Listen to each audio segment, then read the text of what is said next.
James Bond, the movie with spies, British men, guns, missions, and very hot femme fatales. Now make that a manhwa. Codename Anastasia is an ongoing BL manhwa made by Awful Boys Season and has 60 chapters. But as you know, I'm only reviewing 10. Thank you for this beautiful commentator recommending me this. I shall in return grace you with my beautiful opinion. Well, anyway, with the introduction out of the way, let's start with this James Bond parody. Chapter 1. We start off the chapter with our main character, James Bond, okay sorry, that's enough, on a ship trying to find some Chinese criminal. After a few phone calls and searches, he sees a man get something from a vending machine and decides to catch him, and lucky he did so because the guy had a knife. Well, anyway, the criminal tries to get some secret information from the vending machine, but when that gets yanked away, he's held a ship member hostage. Okay, this is cool and all, but can we take a moment to appreciate these lips? Like, how do I get a pair of those? So our main character, who I still don't know the name of, drops the secret information and starts walking to the two of them, scaring the shit out of the criminal. The criminal shits himself and runs away onto the deck of the ship. As the main character tries to shoot the criminal, the gun gets shot out of his hand and suddenly... we're underwater? Chapter 2. Oh, never mind, the criminal just jumped. The criminal gets away on a wooden boat, and after tying up the other woman, our main character checks his very handy GPS tracker and...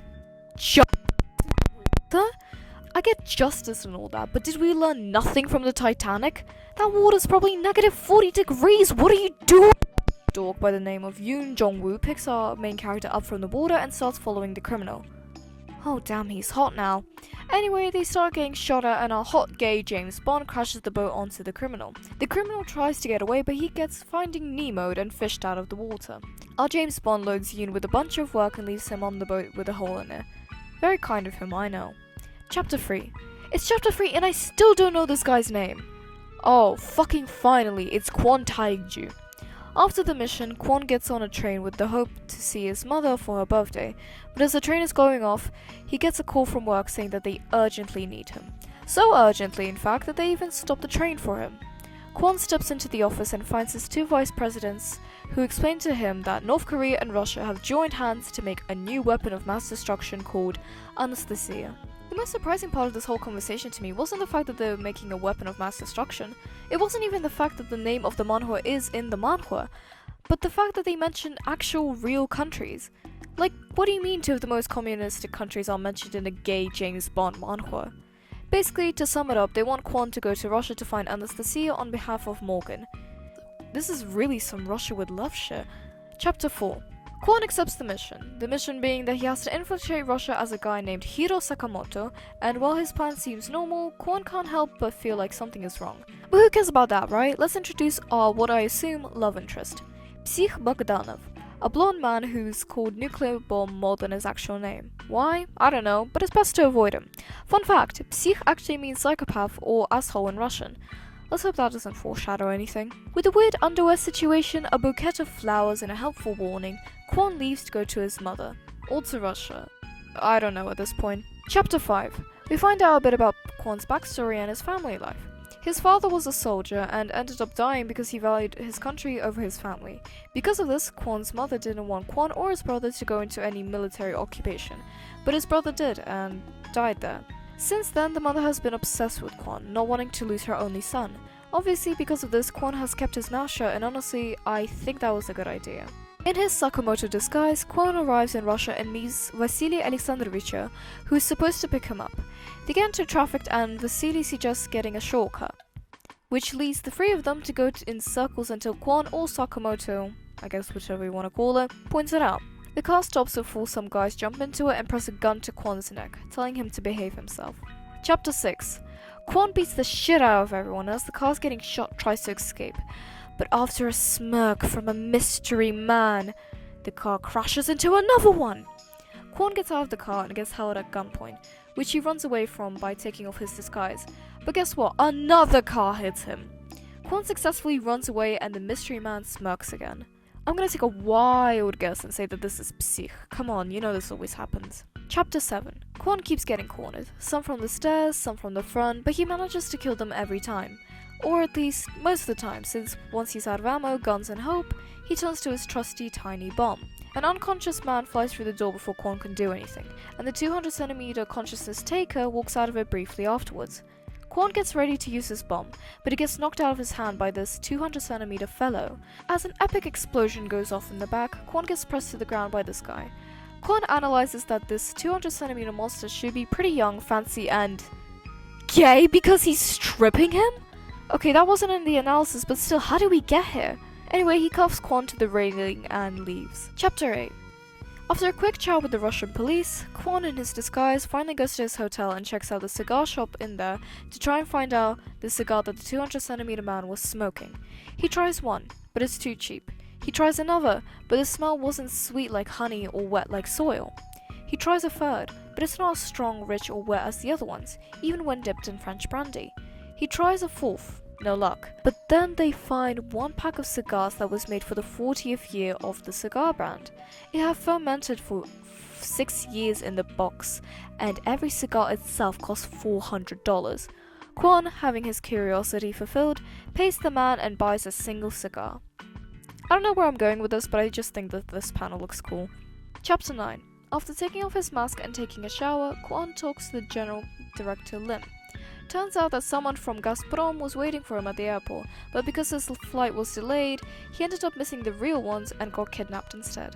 Kwon also gets assigned a partner, who he's going to meet in a few days. But who cares about that? Kwon has to study 527 pages of impersonation now!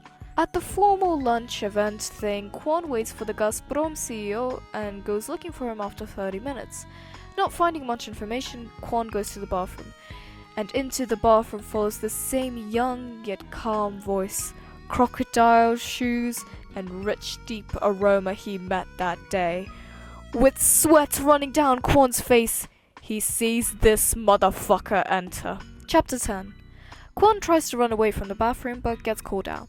Though he doesn't really give a shit since he just continues walking until a message with photos of his new system comes. Luckily for Kwon, he didn't even have to think that much since the blonde guy confirmed that it was him in the pictures. Meeting in a room, the man introduces himself as Zhenya and tells Kwon that he's been watching him from the airport. He wasn't supposed to make an appearance, but because Kwon got cornered, he had to and also became his mission partner. Director Lim sends Kwon pictures of Sikh, the guy he's supposed to avoid. Considering that even Zhenya told Kwon that he's a psycho, he might actually be someone worse. Anyway, cha-cha, Zhenya leaves, but before he does so, he asks to see Kwon's face soon. Standing in the elevator, Zhenya tells his assistant to blow it all up. Blow everything up so that he can't escape. Who's he? Hell if I know. Whew! 10 chapters are done. Let's move on to the reviews. Plot. Honestly, very intriguing and interesting. It's definitely a silver lining between a slice-of-life manhwa like No Love Zone and a psychological horror like Killing Stalking.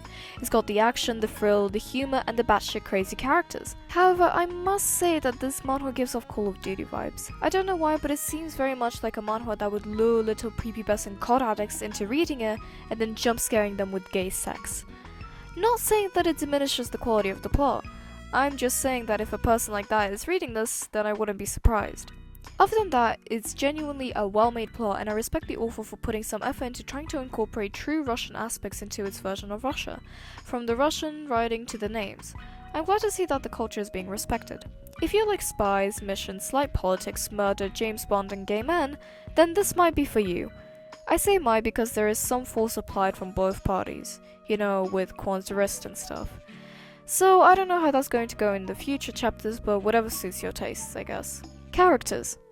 Kwon. Good solid spy, or soldier, or IGN Asian, anything you like really. He's genuinely funny and gets his work done well, and the fact that he protects his mother's mental health is good too. He's a hot, cool spy who is confident in his own abilities but magically diminishes them in the presence of Zhenya. He's also got plump, juicy lips. Zhenya. He's kind of a dick. I know I say this to almost every love interest, but I can't help it if it's true. I mean, it was nice of him to save Kwon from being cornered all, but did he really have to strip him down and cuff him up? He might as well oiled him up while he was at it. Romance. I might as well skip this part because there was literally no romance at all, and to be fair, I don't blame them. I don't think anyone would try to get down and dirty with her while actively trying to find a bomb and not die. It's not good or bad, it's just non-existent. But I did accidentally somewhat spoil myself and read that the relationship did get somewhat abusive later on in the story. So, possible trigger warning if you're planning to read it, but I don't know if you can trust Reddit that much, so Whew, that was nice. If the last one was a nice palate cleanser, then this was a nice palate returner. A nice manhwa pillar to prepare me for the next mind-gurgling piece of literature. Comment what other manhwas you'd like me to review, or anything else you'd like to see. Follow my socials, and thank you for watching. Okay, bye, I'm taking a nap.